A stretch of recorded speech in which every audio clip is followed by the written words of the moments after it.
Ibyago birindwi bizaba itorero ryarazamuwe kuri Nouvelle Ordre Mondiale. Ikintu bavuga ngo mu gihe gito hazaba ifaranga rimwe, ni ikibazo babajije kubiganira. Kandi none ifaranga rimwe ntabwo azaba ari antikristo. Iyi nyamaswa ihawe kurwanya abera, hari amakondisiyo, nuvuga ngo hari amategeko ahabwa abanyabyaha n'amategeko ahabwa abakiranutsi. Ico gihe rero ibintu byaba bibi cyangwa se byaba byiza iyo bihabwa abakiranutsi n'abanyabyaha, ariko ntibashiremo kuramya. Ikindi ntibashire yitandukano ry'ibyaha abakiranutsi n'abanyabyaha, nta kimenyetso ca antikristo kiba kihagaragara. Kristo arimo kuramya, antikristo arimo gutoteza abera. Imana ibafashe mwumve ikibazo ca antikristo ko kidahuye n'ifaranga, ikibazo ca antikristo ko kidahuye n'intambara y'Uburusiya na Ukraine. Gusenga everyday, gusenga buri munsi. Nusenga uzanesha, nunanigwa gusenga uzaneshwa. Senga kakwihebura kandi reka kurira, yayindi yatura rataro bijyanyene. Reka kwihebura kandi reka kurira, yayindi yahungana ana bijyanyene.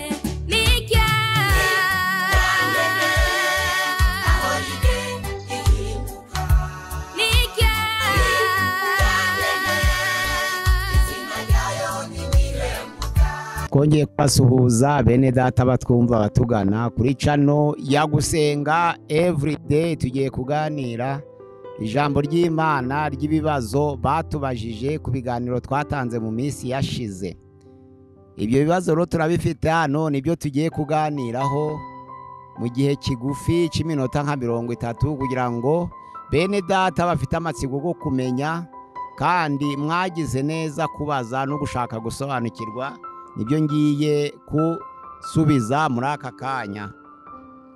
Tugiye gusoma ibyahishuwe igice cya 13 umurongo wa mbere turageza ku murongo wa 7. Turebe uko ameze. Ngihagarara ku musenyi wo ku nyanja, ngiye kubona mbona inyamaswa iva mu nyanja ifite amahembe 10 n'imitwe 7. Ku mahembe yayo hari ibisingo 10, no ku mitwe yayo hari amazina yo gutuka Imana. Iyo nyamaswa nabonye yasaga n'ingwe, amajanja yayo yasaga n'aya aruko, akanwa kayo kasaga n'ak'intare, cya kiyoka cy'imbaraga zacu n'intebe yacu n'ubwami n'ubutware bukomeye. Nuko mbona umwe mu mitwe yayo usa n'ukomeretse uruguma rwica, ariko urwo ruguma rwayishe rurakira. Abari mu isi yose bakurikira iyo nyamaswa bayitangarira, baramya ico kiyoka kuko cahaye iyo nyamaswa ubutware bwacu. Baramya n'iyo nyamaswa bati, ninde uhwanye n'iyi nyamaswa kandi ninde ubasha kuyirwanya? Ihabwa akanwa kavuga ibikomeye n'ibyo gutuka Imana, ihabwa no kurama ngo imare amezi 42. Ibumburira akanwa kayo gutuka Imana no gutuka izina ryayo n'ihema ryayo n'ababa mu ijuru. Ihabwa kurwanya abera no kubanesha. Ihabwa no gutwara imiryango yose n'amoko yose n'indimi zose n'amahanga yose. Abari mu isi bose bazayiramya, umuntu wese izina rye ritanditswe mu gitabo cy'ubugingo y'umwana w'intama uwatambwe uhereye ku kuremwa kw'isi. Ahangaha rero ikibazo cya mbere kiravuga ngo, mbese mbere y'ibyago birindwi by'imperuka antikristo atarategeka, imbabazi ku banyamahanga zizaba zirangiye, ko zizaba zirangiye, ese nta wundi munyamahanga uzakizwa? Ntabwo ariko twavuze. Ahangaha ibyago birindwi bizaba itorero ryarazamuwe. Ahangaha rero ijambo ry'Imana tumaze gusoma ritubwira ko itorero nirimara kuzamurwa rizamara mu kirere imyaka 7, ariko hakaba imyaka 3 n'igice yo gupima impano n'imyaka 3 n'igice cyo kweza umugeni twabivuzeho. Twavuze ko igice cya mbere hazaba ahubwo agahenge k'amahoro kugira ngo karangaze abantu babashe kuva mu byizerwa bitewe no kugira amahoro. Igice cya kabiri rero cy'imyaka 3 n'igice cya kindi cyo kweza umugeni kitari cyo gupima impano niho Antikristo azakora ku mugaragaro, kandi biriya byago 7 ntabwo bizakorana, ahubwo na Antikristo ko azabakora ku mugaragaro niwe uzateza ibyago 7. Ibyahishuwe 16 ari ku murongo waho wa mbere kugeza ku murongo waho wa 18. Ibyago 7 icyago cya mbere nk'uko tuvuga ni icyago cy'ibisebe. Ijambo ry'Imana riravuga ngo marayika wa mbere asuka urwabya ku isi, noneho abantu bafatwa n'ibisebe, ibisebe biryana bikabije. Ahangaha icyago cya kabiri naho inyanja zose zahindutse amaraso. Icyago cya gatatu imigezi n'inzuzi n'amasoko bihinduka amaraso. Icyago cya kane ni icyago cy'izuba byongera ubushuhe, icyokere cyica abantu kirabamara. Icyago cya gatanu ni icyago cy'umwijima. Ijambo ry'Imana riravuga ngo marayika waho wa gatanu asuka rwabya ku bwami, ku ntebe y'ubwami haza umwijima, maze ba bantu bari bararwaye ibisebe bafatwa n'uburibwe barushaho guhekenya indimi zabo. Hano mu Byahishuwe 16 umurongo waho wa 12 aravuga ngo marayika wa gatandatu asuka urwabya rwe mu ruzi runini Ufurate, amazi yarwo akamirwa kugira ngo inzira y'abami baturuka iburasirazuba yitegurwe. Ahangaha hazaba hashize umwijima, hakurikireho ibikeri, hakurikireho urubura. Ni ukuvuga ngo icyago cya mbere ni ibisebe, icyago cya kabiri ni amaraso inyanja, icyago cya gatatu ni amaraso y'imigezi n'inzuzi n'amasoko, icyago cya kane ni izuba ryiyongera. Hano haravuga ngo marayika wa kane asuka urwabya rwe mu izuba rihabwa kokesha abantu umuriro, abantu botswa n'icyokere cyinshi, batuka izina ry'Imana ishobora kubateza ibyo byago, ntibihana ngo bayihimbaze. Ahangaha marayika wa gatanu asuka urwabya bye ku ntebe y'ubwami ya nyamaswa, ubwami bwayo bucura umwijima, kuribwa gutuma bahekenya indimi zabo, kandi kuribwa kwabo n'ibisebe byabo bituma batuka Imana nyir'ijuru, ntibihana imirimo yabo. Marayika noneho wa gatandatu asuka urwabya rwe ku ruzi Ufurate, amazi yarwo akamirwa kugira ngo inzira y'abami baturuka iburasirazuba yitegurwe. Nuko mbona mu kanwa ka cya kiyoka no mu kanwa ka nyamaswa no mu kanwa ka wa muhanuzi w'ibinyoma imyuka 3 mibi isa n'ibikeri. Iyo myuka rero kuko ariyo myuka y'abadayimoni ikora ibitangaza, igasanga abami bo mu isi yose ngo ibahururize kuja mu ntambara yo ku munsi ukomeye w'Imana ishobora byose. Dore ndaza vuba, ndaza nk'umujura hirwa uba maso akarinda imyenda ye kugira ngo atagenda yambaye ubusa bakareba isoni ry'ubwambure bwe. Ibateraniriza ahantu mu Ruheburayo hitwa Harimagedone. Marayika wa 7 asuka urwabya rwe mu kirere, ijwi rirenga rivuga mu rusengero kuri ya ntebe riti birarangiye. Habaho imirabyo n'amajwi yo guhinda kw'inkuba, habaho n'ibishitsi byinshi. Igishitsi gikomeye gityo nticigeze kubaho wereye aho abantu babereyeho mu isi. Wa mudugudu ukomeye ugabanywamo 3, imidugudu y'abanyamahanga iragwa. Babuloni ikomeye yibukwa imbere y'Imana ngo ihabwe agacuma k'inzoga ariyo nkazi y'umujinya wayo. Ibirwa byose birahunga kandi imisozi ntiyaboneka.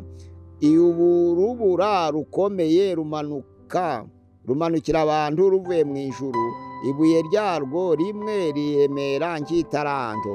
Icyo cyago c'urubura gituma abantu batuka Imana kuko icyago cyarwo gikomeye cyane. Ahangaha umuntu yarabaje ngo nyuma y'ibyago birindwi, mbere y'ibyago birindwi, ahangaha ubwo ibyago birindwi bizakorana na Antikristo, nibyo bizasoza igice cya kabiri cy'imyaka 3 n'igice, aho mu kirere hazaba hari ukweza umugeni ku isi. Antikristo nibwo azabateza ibyago barimbuke.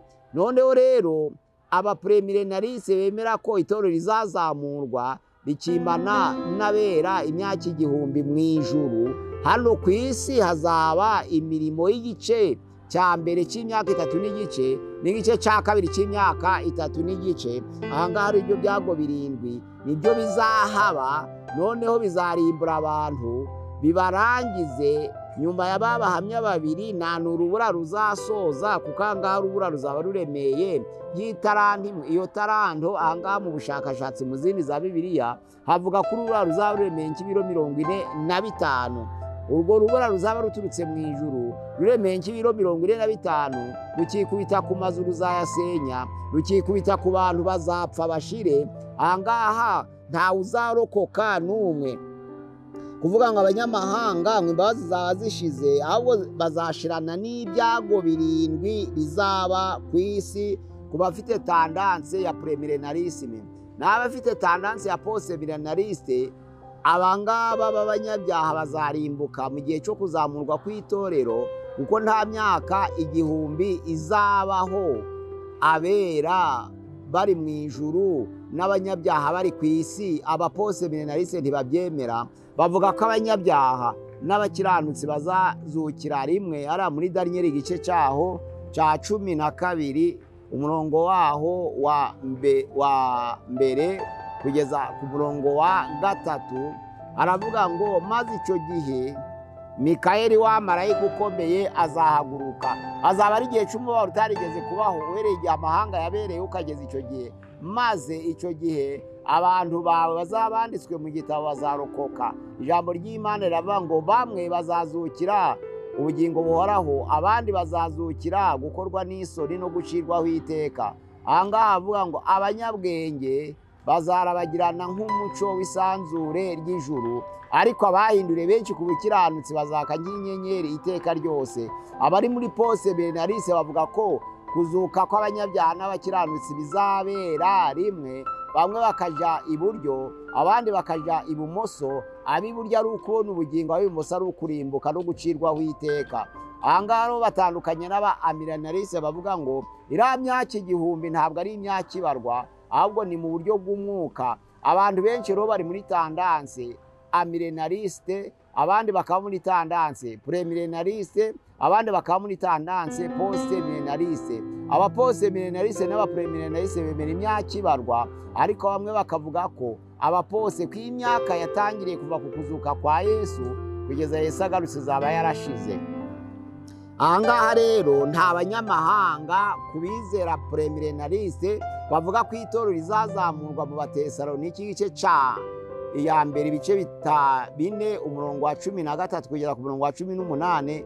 Bavuga ko itorero rizazamurwa mbere, abanyabyaha bagasigara ku isi, Antikristo akigaragaza ku mugaragaro agakora, akaba ari uteza biriya byago birindwi.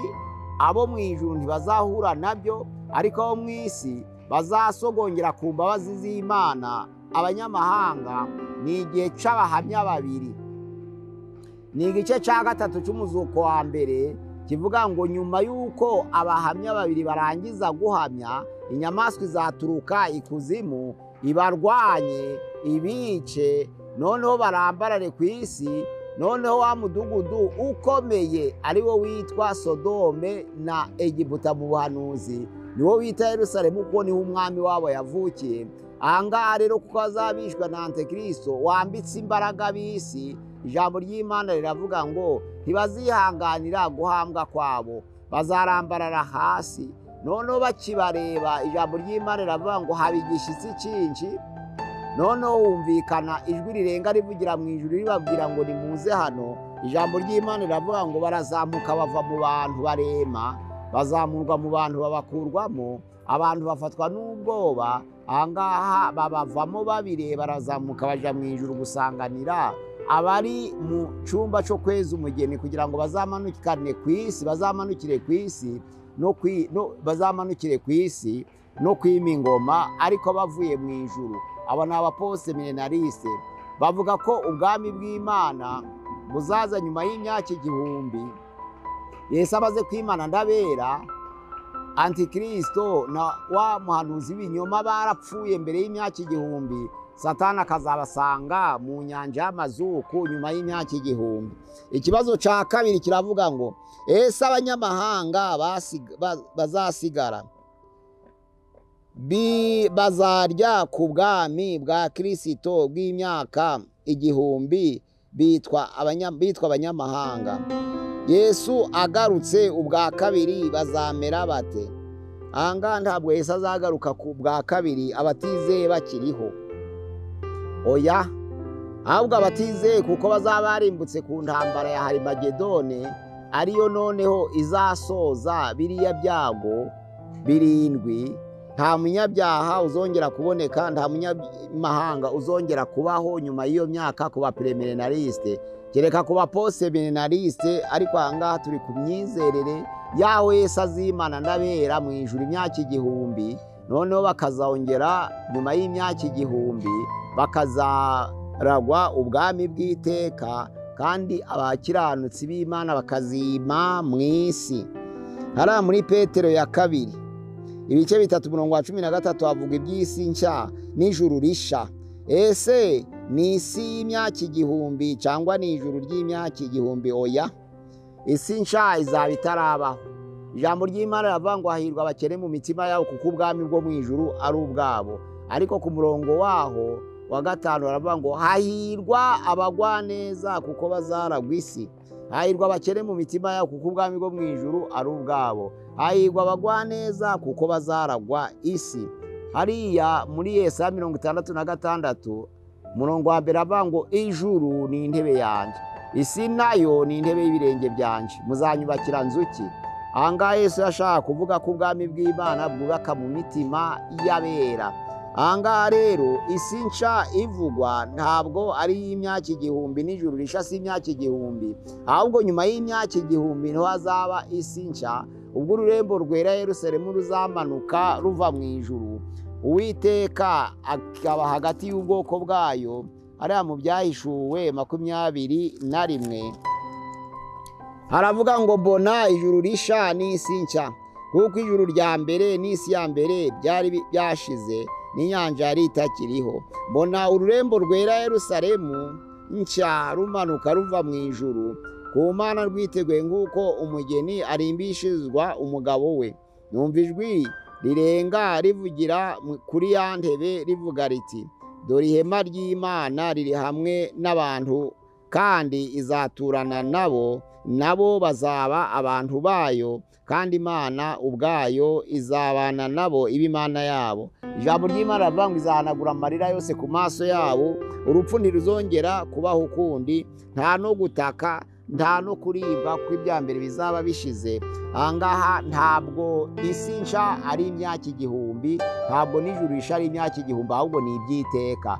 Ingoma y'imyaka 1000 nimara gusozwa niho hazaboneka isi nshya n'ijuru risha, aribyo bizabaho iteka ryose. Kuko ururembo ruzamanuka ni ukuvuga ngo abazaragwa isi bazaragwa n'ijuru.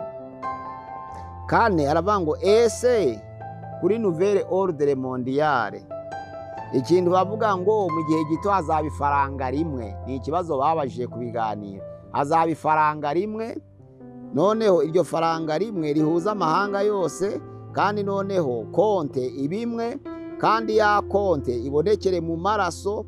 Ifaranga rimwe, irangamuntu iriwe kuranga muntu, kandi noneho rero iryo faranga zizakorana n'amaraso y'abantu.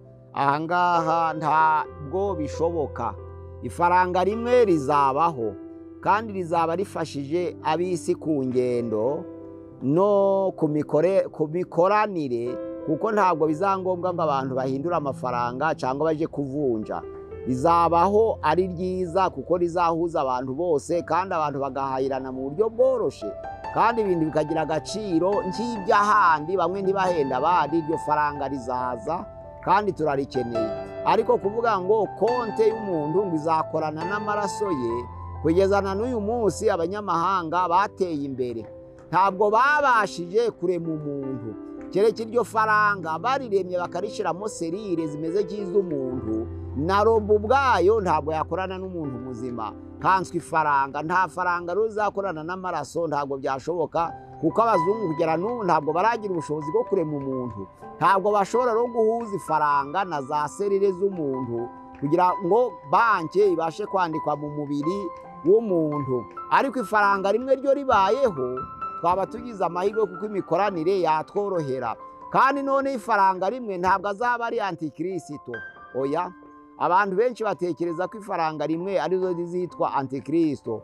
Ibiriya hindurwa ry'isi ryitwa nouvelle ordre mondiale bashakira mu ntambara y'Abarusiya na Ukraine, ntabwo ari byo bihagije kugira ngo ifaranga rikorane n'amaraso, kandi Ukraine n'Abarusiya nta kimenyetso cya antikristo kigaragara, ndetse n'ifaranga rimwe nta kimenyetso cya antikristo kirimo, kuko mu byahishuye twasomye ngo ibice 13 havuga ngo ikimenyetso cya antikristo kibanza kugaragarira icya mbere mu kuramya. Hariya haravuga ngo baramya icyo kiyoka kuko cyahaye iyo nyamaswa ubutware bwaco, baramya n'iyo nyamaswa bati ninde uhwanye n'iyi nyamaswa kandi ninde ubasha kuyirwanya. Ikimenyetso icyo ari cyo cyose rero kizashushanya antikristo kizaba kirimo kuramya. Hariya ku murongo wa 4 ahatarimo kuramya ntabwo hari antikristo. Ntabwo abantu bakoresheje ifaranga rimwe gusa, abantu bakoresheje amategeko amwe, abantu bakuyeho imipaka y'isi, ntabwo bisobanura antikristo, kuko ntabwo byerekeranye no kuramya. Ku murongo wa 7 naho havuga ngo ihabwa kurwanya abera no kubanesha, ihabwa no gutwara imiryango yose n'amoko yose n'indimi zose n'amahanga yose. Iyi nyamaswa ihawe kurwanya abera, hari amakondisiyo, nuvuga ngo hari amategeko ahabwa abanyabyaha n'amategeko ahabwa abakiranutsi. Icyo gihe rero ibintu byaba bibi cyangwa se byaba byiza iyo bihabwa abakiranutsi n'abanyabyaha, ariko ntibashiremo kuramya, ikindi ntibashireho itandukano ry'ibyahawe abakiranutsi n'abanyabyaha, nta kimenyetso cya antikristo kiba kihagaragara. Ifaranga rimwe ni ryiza, rizorosha imikoranire, kandi abanyafurika nabo barabyifuza cyane kuko bahendwa muri byinshi, ariko ntabwo bihuye na antikristo hatarimo kuramya, hatarimo gutoteza abera. Ku murongo wa 7 niki cyageze kubera kitageze ku banyabyaha? Niho abantu barebera ishusho ya antikristo. Niki cyasabwe abera kidasabwa abanyabyaha?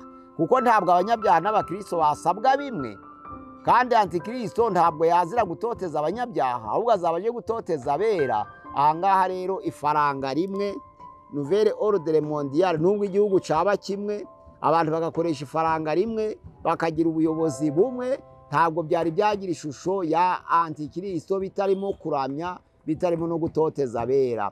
Ntabwo Yesu azagaruka rero ahangaha abera bataratotezwa ukwabo.